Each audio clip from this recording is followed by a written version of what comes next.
ये समाज, मैं कौन हूँ, मेरा अपना समुदाय क्या है, ये कभी यानी इस ढंग से विचार ही नहीं करता। इसने यदि सोच लिया कि इस देश का मैं नागरिक हूँ, इस देश का एक अंश हूँ,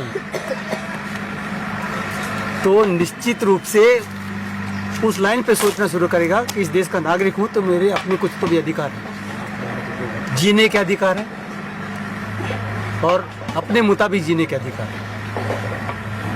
अब जिस दिन ये सोचने लगेगा, ये समाज यदि सोचना शुरू कर दिया, तो निश्चित रूप से वो दिन आएगा कि इसको अपने देवी देवताओं के प्रति स्वाभिमान जागृत होगा, इसके अपने बोली भाषा के प्रति स्वाभिमान जागृत होगा, इसके अपने सांस्कृतिक मूल्यों के प्रति स्वाभिमान जागृत होगा और निश्चित रूप से एक दिन ये समाज इसी माध्यम से जागृत होकर हम आशावादी हैं कि वो यानी प्रगति के राह पर जाएंगे। ये आशावाद आपका कब तक रहेगा? जब तक सांस है तब तक तो आस है। धन्यवाद। आपके इस आस को जारी रखते हुए अभी हमारे यहाँ थोड़ी सी एक अज्ञानतावश हम लोग कुछ कार्य कर रहे हैं धार्मिक, तो उसमें ये एक बात हो रही है कि फड़ापेन जो होता है, फड़ापेन की पूजा हम लोग जब करते हैं तो कुछ लोग कहते हैं कि सफेद कपड़े पहनने चाहिए, कुछ का कहना होता है कि प्यूरा लेने पीला वाला हमें कुछ कपड़ा सिर पे बांधना चाहिए। कुछ लोग जो होता है कुछ एरिया में काला और लाल झंडे का इस्तेमाल करते हैं फड़ापेन के लिए, जब वो और कुछ एरिया में मेरे ख्याल से लाल का इस्तेमाल किया जाता है और कुछ कपड़े जो होते हैं भूमकाल के वो सफेद होने चाहिए।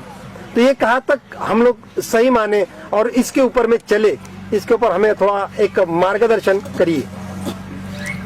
नहीं, जैसे जो पूजा पाठ करने वाले व्यक्ति हैं उनके कपड़े तो सफेद ही होते हैं। सफेद ही होते हैं या होना चाहिए? सफेद ही होते हैं। हाँ।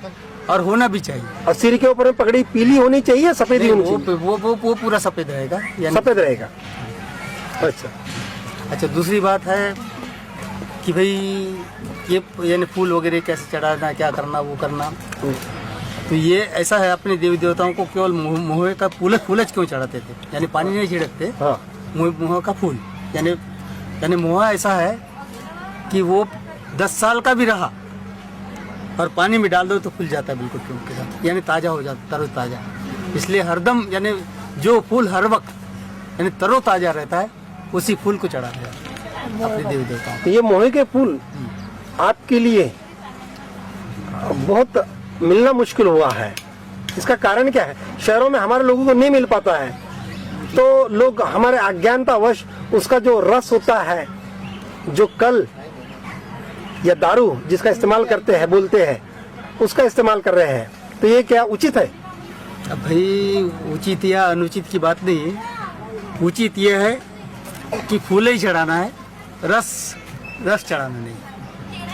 तो आप इस बात पे सहमत हैं और पक्के निश्चय, दृढ़ निश्चय से आप कह सकते हो कि सिर्फ फूल ही चढ़ाया जाए? पीला फूल ही चढ़ाया जाए नहीं। हाँ। फूल ही चढ़ाया जाता है। फूल ही चढ़ाया जाता है, यानी मेरा अपना विचार नहीं है, ये हमारे पुरखों का। हाँ, तो उसी को आप समर्थन दे रहे हैं? बिल्कुल, चढ़ाना ही चाहिए। चढ़ाना चाहिए। आपकी अपनी किताब में जो दिया है आपने कि पूरी विधि पूजा पाठ के साथ में, तो क्या कुछ लोग अपना रहे हैं? आपके नजर में आया है ये? नहीं, ये जो अपना रहे ये मेरे विधि विधान नहीं है, ये समाज के विधि विधान है जिनको लिखित रूप मैंने दिया हूँ। हाँ, ये लिखित रूप, ये समाज का विधि विधान। बिल्कुल सही बोल रहे हैं आपने। लिखित मेरे अपने जो विधान है, जो यानी मतलब लिपिबद्ध नहीं था, उसको मैंने लिपिबद्ध किया। जो लिंगो बाबा ने जो प्रचलित है, जो लिंगो बाबा ने हमें 12 सगा दिया है, उसको लेकर जो चल रहे हैं, तो इन लोगों को जागरूक करने के लिए धार्मिक वृत्ति और उसमें भी अंधश्रद्धा का जो एक भाग होता है वो कितना रहना चाहिए, कितना ना रहे? नहीं, अंधश्रद्धा की तो बात ही नहीं ना। हाँ।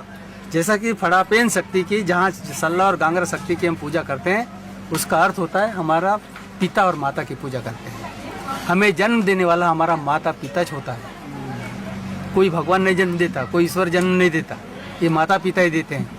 और माता पिता को हम साक्षात देखते हैं उस शक्ति को, तो उसको मानते हैं। इसमें यानी अंधश्रद्धा की बात कहाँ है? गोंडों में हमारे विमल पेन शक्ति हमारे पुरखे हुए, पूर्वज हुए, इन्होंने हमारी सेवा की, इनका मान सम्मान हमने करना ही चाहिए। नाग देवता है, नाग बड़ी शक्ति है, इस प्रकृति का एक अंश है, उसने यदि हमको काट दिया तो हम यानी मर भी सकते हैं, इसलिए उसका आदर सम्मान करना चाहिए, बागदेव का सम्मान करना चाहिए। ये पेड़ पौधे हैं, इनकी पूजा पाठ हम लोग करते हैं, क्योंकि ये हमको छाव देते हैं, फल देते हैं, फूल देते हैं, लकड़ी देते हैं, सब चीज सब देने का काम करते हैं, सेवा करते हैं। तो इसको हमारे अज्ञानतावश हम लोग चमत्कार क्यों मानते हैं? नहीं, चमत्कार का सवाल ही नहीं है। चमत्कार तो विमल ने किया हुआ है। नहीं, ये तो यानी उसकी ये यानी चमत्कार नहीं किया, इसने कार्य किया, उसमें उतना बल था, शक्ति थी, उसने कार्य किया। अब उस कार्य को अब हम चमत्कार नाम दे रहे तो हम यानी हमारी अपनी अज्ञानता होगी। अच्छा, तो आप इस अपने गौड़ समुदाय के अज्ञानता को दूर करने के लिए अगला कदम क्या है आपका? हमारा अगला कदम यही है कि जितने भी मतलब इनके सामाजिक सांस्कृतिक मूल्य है, उनका दार्शनिक आधार क्या है, महत्व क्या है, इस समाज के सामने रखना, और हम रखने का प्रयास कर रहे हैं।